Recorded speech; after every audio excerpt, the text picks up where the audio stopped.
Have you ever watched a movie that was so scary that you had to sleep with the nightlight on? Usually you would think horrible things only happen in fiction stories, but sadly that's not true. In this tragedy, how do you think these innocent survivors sleep at night? Listen up and you might have an answer. On June 12th of 2016, a tragedy happened at a nightclub, a gay nightclub. 29-year-old Omar Mateen shot and killed 49 people, innocent people, and harmed a total amount of 53 people. Police officers fatally shot Omar after a 3-hour standoff. In Iraq, the previous month triggered the shooting. He later told investigators he was out here right now because of the American-led investigations in Iraq and Syria, and that the navigator should tell the United States to stop bombing.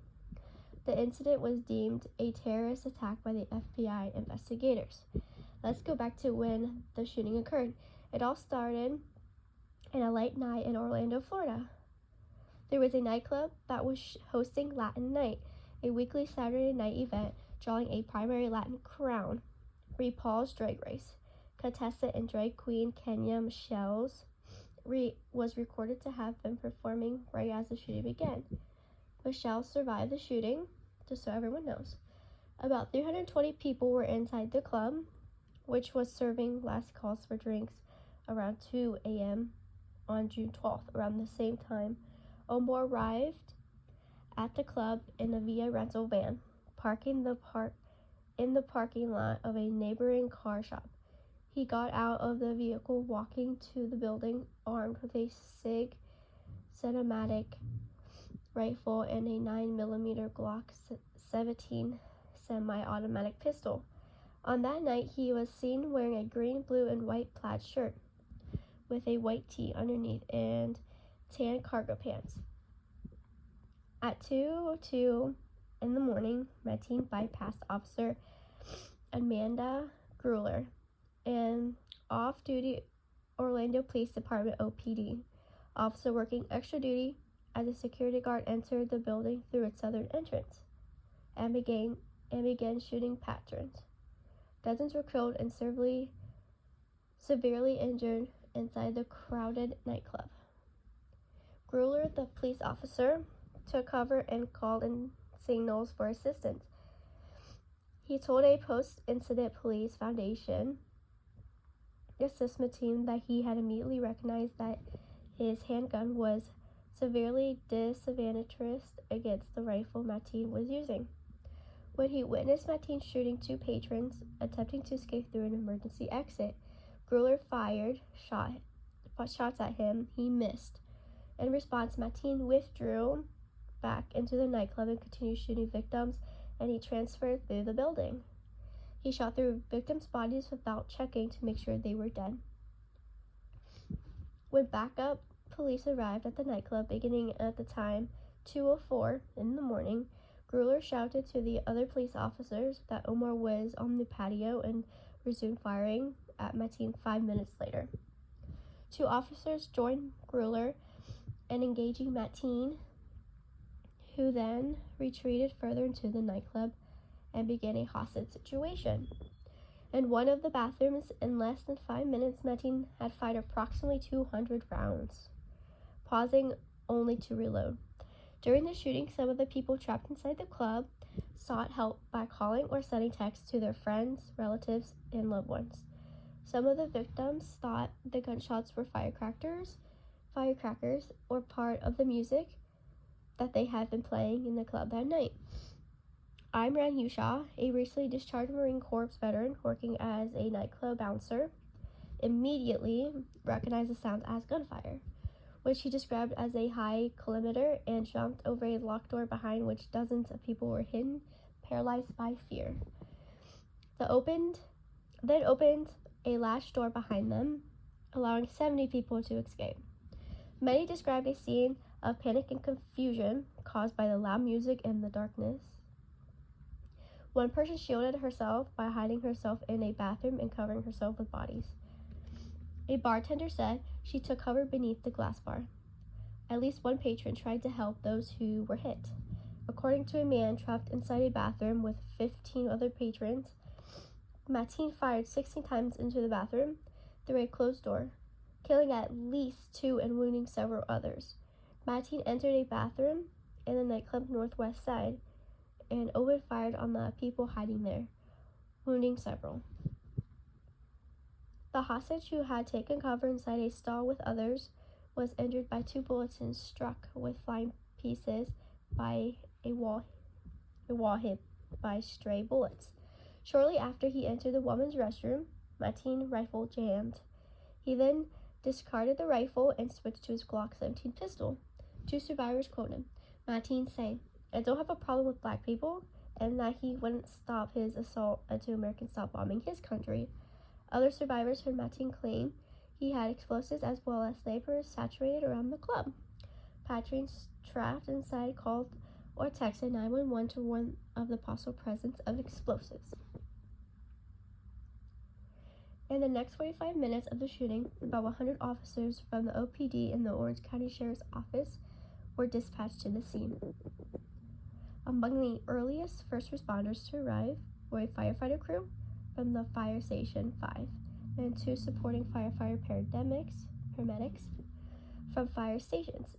80 fire and 80 medical services personnel from the Orlando Fire Department were deployed during the entire incident. At 2:09 a.m., Mateen placed a 911 call, during which he mentioned the Boston Marathon bombers Tamerlane and Dozovar, Tangerine as his homebody, and made a reference to Moner. After the rounds of gunfire between Mateen and Gruler, 6 officers shot out a large glass window and followed the sounds of the shooting to the bathroom area. When Mateen had stuck his head out of one of the bathrooms, 2 officers shot at him. After the gunfire stopped, they were ordered to hold position instead of storming into the bathroom for obvious reasons. After 15 to 20 minutes, SWAT arrived too and had the police officers withdraw, as the officers were not really in reliable gear. A SWAT team took over the operation.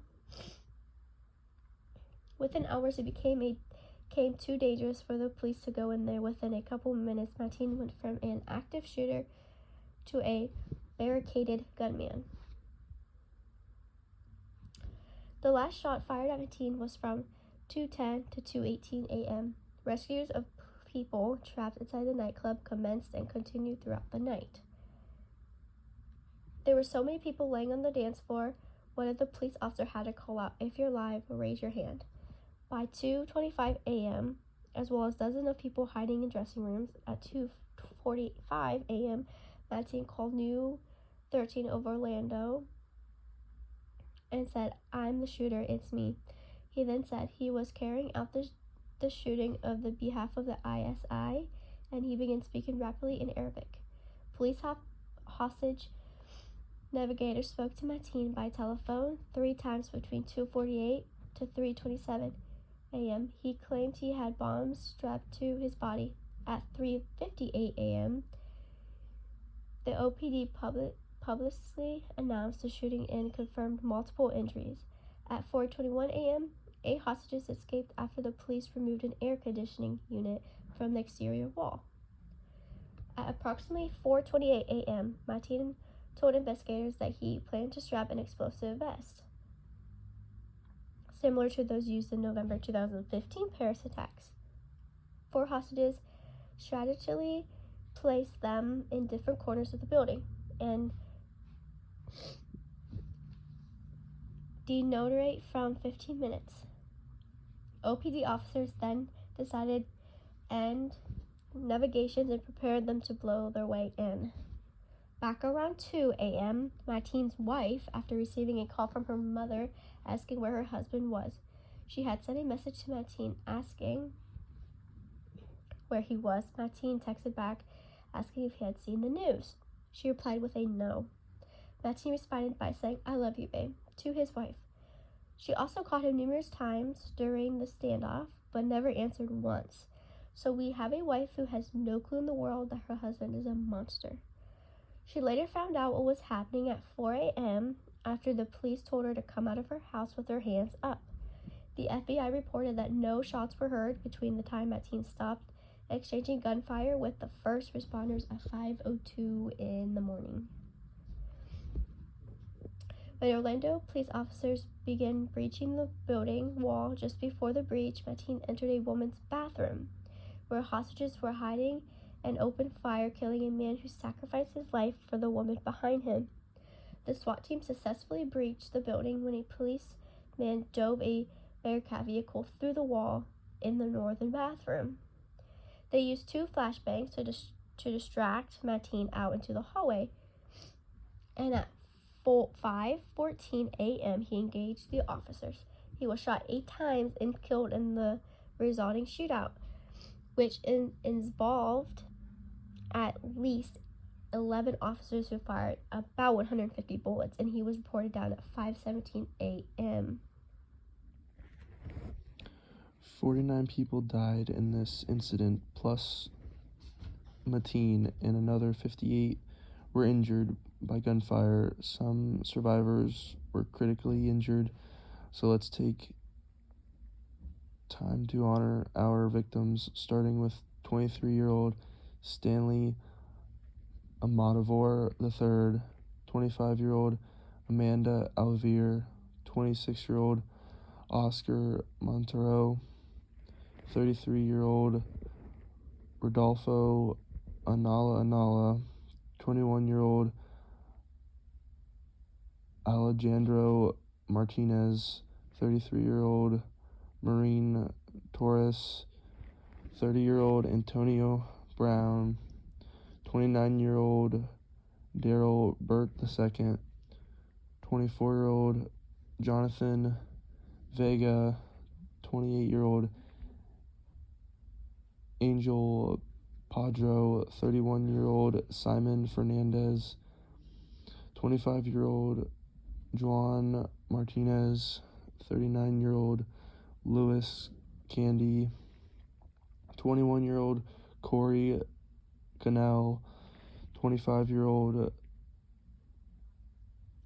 Tevin Crosby, 50-year-old Frankie Valenzies, 32-year-old Dianca Drayton, 26-year-old Mercedes Flores, 22-year-old Peter Cruz, 22-year-old Joan Gertrude, 41-year-old Paul Henry, 27-year-old Frank Hernandez, 30-year-old Marquiel Hernando, 40-year-old Javier Reeves, 19-year-old Jason Josfat, 30-year-old Eddie Justice, 25-year-old Anthony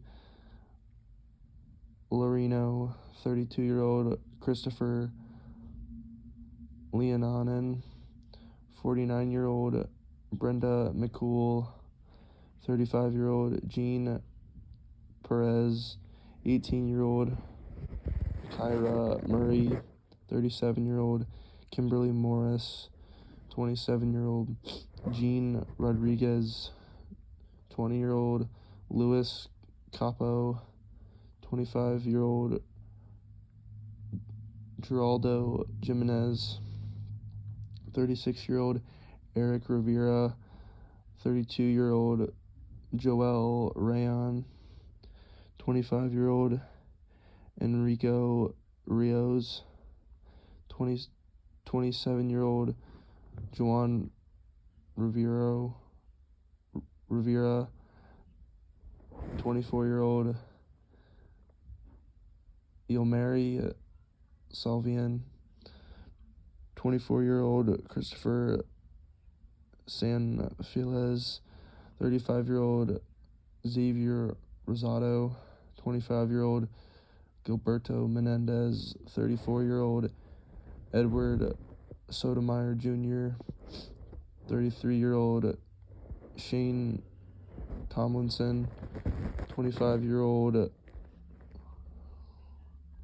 Lori Fernandez, 22-year-old Louis Wilma, 37-year-old Louis Daniel Wilson, 31-year-old Gerald Wright. I think Omar Mateen committed this crime because he was mentally unstable, and I believe only him himself would know why he did what he did. This world is an evil place only because of the evil that is lurking around. If you see somebody who is struggling with mental health, or if you see something unusual, contact someone before it becomes too late, because once it's too late, you could be a victim in someone else's evil plan.